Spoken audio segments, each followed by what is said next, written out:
Murder సినిమాతో బాలీవుడ్లో sensation create చేసింది మల్లికా షెరావత్. హాలీవుడ్, తమిళ సినిమాల్లో కూడా నటించిన మల్లికా షెరావత్ బాలీవుడ్లో ఎదుర్కొన్న అనుభవాల గురించి షాకింగ్ విషయాలు బయటపెట్టింది. తనకు ఇండస్ట్రీలో లైంగిక వేధింపులు ఎదురయ్యాయంటూ సంచలన వ్యాఖ్యలు చేసింది మల్లిక. నేను సినిమాల్లో బోల్డ్ క్యారెక్టర్లు చేశాను, బయట కూడా అలాగే ఉంటానేమో అని అనుకునేవాళ్లు.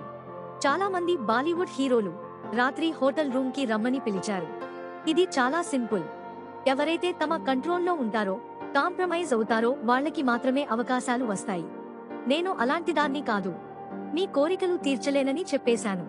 అందుకే నాతో పని చేయడానికి స్టార్ నటులు ఇష్టపడలేదు.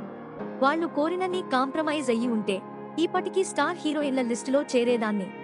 అవకాశాల కోసం నేను దిగజార్చుకోవడం నాకు ఇష్టం లేదు. బాలీవుడ్లో స్టార్ హీరోల పక్కన నటించాలంటే వాళ్లు కూర్చోమంటే కూర్చోవాలి, నిలబడమంటే నిలబడాలి, ఏం చేయమంటే అది చేయాలి. ఓ హీరో రాత్రి 3 గంటలకు ఫోన్ చేసి ఇంటికి రమ్మని పిలిచేవాడు. అలా పిలుపు రాగానే వాళ్ల గదికి వెళ్ళాలి. ఆ సర్కిల్లో ఉంటేనే సినిమాలు వస్తాయి, చేయకపోతే ఆ సినిమా నుంచి తప్పిస్తారు. బాలీవుడ్లో ఓ వర్గం మీడియా నన్ను తీవ్రంగా అవమానించారు, ఎంతగానో వేధించారు. అలా వేధించిన వారిలో చాలా మంది ఆడవాళ్లే. మగాళ్లకు నాతో పెద్దగా ఇబ్బందులు ఉండేవి కావు.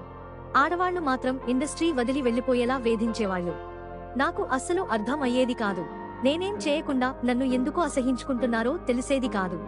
వాళ్ల వల్లే దేశం వదిలి వచ్చేశాను. ఆ కంపు నుంచి బ్రేక్ తీసుకున్నాను అంటూ కామెంట్ చేసింది బాలీవుడ్ హీరోయిన్ మల్లికా షెరావత్. మా వీడియో మీకు నచ్చినట్లయితే please like, share and subscribe.